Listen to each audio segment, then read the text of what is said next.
Something has happened, you guys. Something has happened that has made me reconsider my opinion on God of War Ragnarok. Slightly, don't get too excited, Jotunheim. The thing I'm talking about happened in Ghost of Sparta. I was listening to the whole cutscenes. Yes, that's something I do because I'm a huge God of War nerd. But in one of the cutscenes, there's a conversation that I always took it to be metaphorical.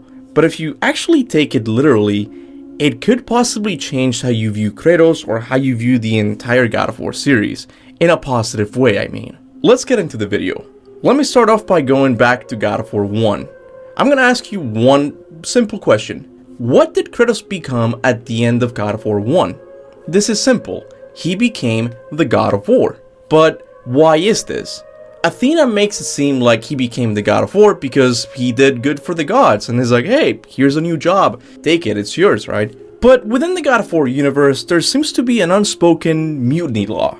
But what is mutiny to begin with? If you watch any pirate movies, you would know that it's when the leader of the pirate ship is no longer suitable to be the leader and another guy rises and takes his spot.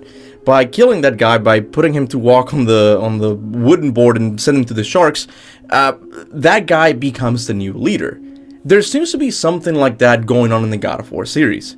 The most evident moment of this is in God of War 3 with Hercules. Here, Hercules says something really interesting. Call it my 13th and final labor.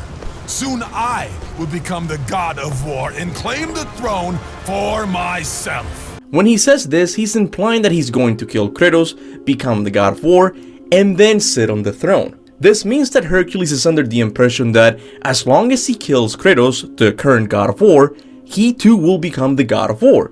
So now let me ask you something that's very important. If Kratos became the God of War at the end of God of War 1, what did Kratos become at the end of God of War Ghost of Sparta? By the gods, what have I become?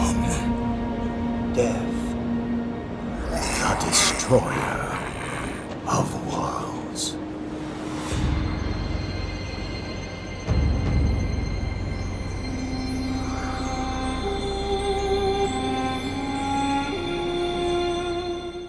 I always took what Zeus said here to be metaphorical in nature, but now I'm starting to think he was speaking literally. Zeus throughout the game was trying to stop Kratos from freeing Deimos, the supposed marked warrior who was prophesied to destroy Olympus. He never thought Kratos would actually be able to defeat Thanatos, aka Death itself, because by definition of his title, Thanatos cannot die. He is death. He has to exist in order for people to die, something that's sad but also necessary. So when Zeus saw Deimos and Thanatos die, he must have gotten real scared, because their death proved two things to him. Number one, since Olympus was still intact and Deimos died, Zeus immediately reasoned that the marked warrior was still alive and his fate as well as Olympus was still in question. And number two, when Thanatos died, Zeus realized something even more terrifying. Thanatos could not have possibly been the god of death, because if he was, he wouldn't have died. Then naturally, Zeus's gaze was turned to Kratos, a marked warrior who by their mutiny laws has just become the god of death. This is why Kratos hasn't been able to fully die throughout his life. Because, say it with me kids, death cannot die. But here's the really interesting part. When Zeus said this, Kratos realized that he was speaking the truth. Because up until this point in his life, Kratos has been nothing but the bringer of death. And because death does not discriminate, he didn't just bring the death to evil people like Zeus or Ares. He also brought the death to many innocent people. While he was under the servitude to Ares, he killed many innocent people. He also brought death to his wife and daughter. By seeking the Oracle of Delphi, he inadvertently caused her death.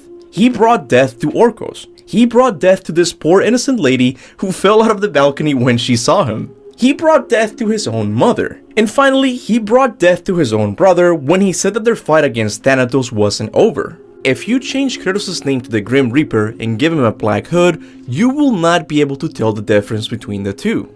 So during this moment, Kratos realized that he wasn't just the god of war. He realized he has been the god of death the whole time. This theory in my opinion has value because it has made me appreciate the story of all of the other games that follow chronologically. Because if you came to realize just like Kratos did that you were the embodiment of death, this belief would drastically change your outlook in life. Because you could no longer claim that all of those deaths happen as a result of bad luck or even the evil nature of the gods of Olympus. No, these deaths happen because as the god of death, he has nothing else to offer the world. No, Kratos! Stop! No! So what does Kratos do after he realizes this fact about his nature? He begins to treat the whole world as the bringer of death, to the point that it makes him seem like a shallow character to some video game reviewers. But in truth, Kratos is just doing this because he believes that is his duty. Now, if this interpretation of this moment is correct, then an old mystery from God of War 2 can easily be answered.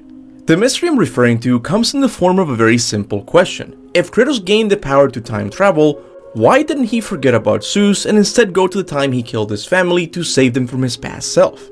This is a reasonable question because his dead family is the thing he cares the most about. It's the thing he feels the most guilty about. So naturally, you would want to go back and prevent their deaths, right? This used to be a mystery because we always saw Kratos as an object of shallow and blind rage, who in a moment of pure anger simply forgot about the people he cared about the most. But this view makes Kratos seem borderline cartoony.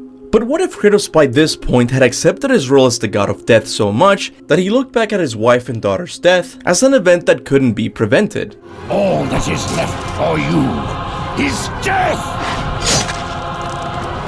Oh, not again. This would explain why he went after Zeus instead of saving his family.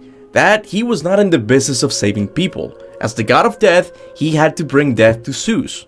However, this belief began to erode after he met Pandora, who reminded him of his daughter and was also a key person in getting him to accept that he wasn't driven only by death, but that deep down he had hope. However, this change of attitude didn't last for too long, because soon after this moment, Kratos would bring death to Pandora as well, resulting in him going back to the belief that he was the god of death after all. For once in your pathetic life, don't fail. Don't fail her like you failed your family.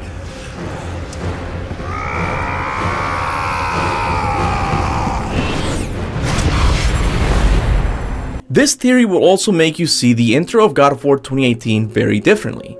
By this point in his life, Kratos is trying to suppress the belief that he's the bringer of death. Because what happened before this moment? He once again brought death to someone he loved just by being married to them. And if he truly believes that he brought death to Faye, who's to say he couldn't bring death to his own son?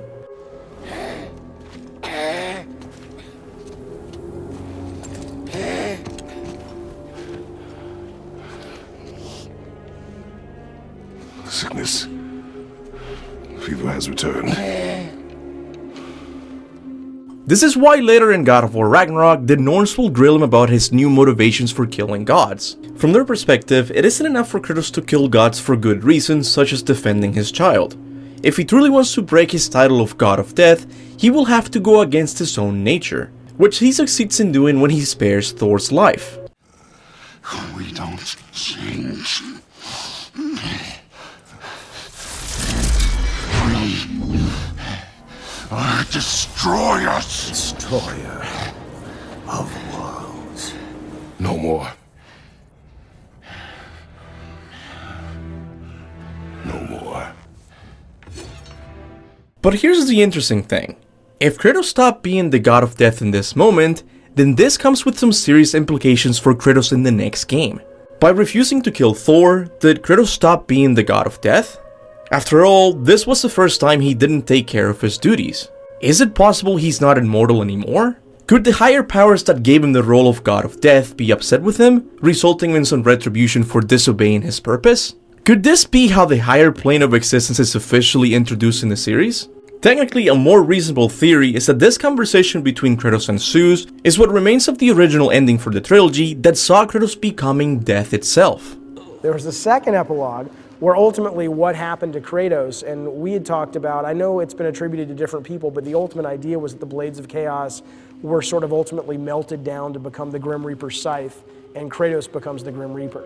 And sort of that was sort of the ultimate way, correct, that we had planned on ending. Whatever you think about this theory, I think it's safe to say that it's food for thought. And speaking of food, I want to give a big thanks to today's sponsor, Try Treats. Try Treats is a monthly subscription service for those people who like to try out international snacks. every month Tri3s will send you a box full of snacks from a different country. Tri3s was kind enough to send me one from Korea, which I feel kind of embarrassed because I was originally supposed to do a taste testing video, but I guess I didn't read the email right, so I ate most of my snacks. I only left 2 out, which you should see me eating right now.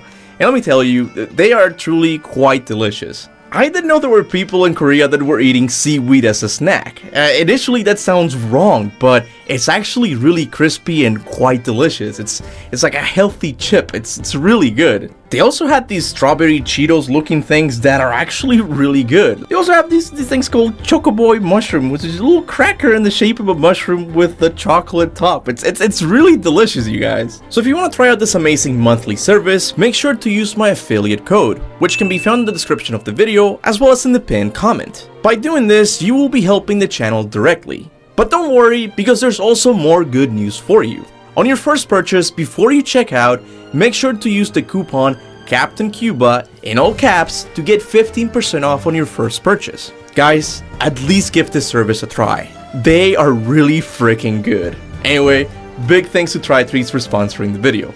With that said, I want to give a big thanks to everyone who watched this video. I know I haven't been uploading as much. The truth is, I'm trying to take YouTube as a hobby again. And in truth, I'm having a lot of fun again. So I just hope you guys like the content. For this week, I was actually supposed to upload a video on my 10 favorite levels from the God of War series. But after watching the Ghost of Sparta cutscenes again, I had to make this video. I had an epiphany, if you will. Epiphany? How do you... Whatever. Anyway, thank you guys so much for watching, and I'll see you guys later. Until then, remember,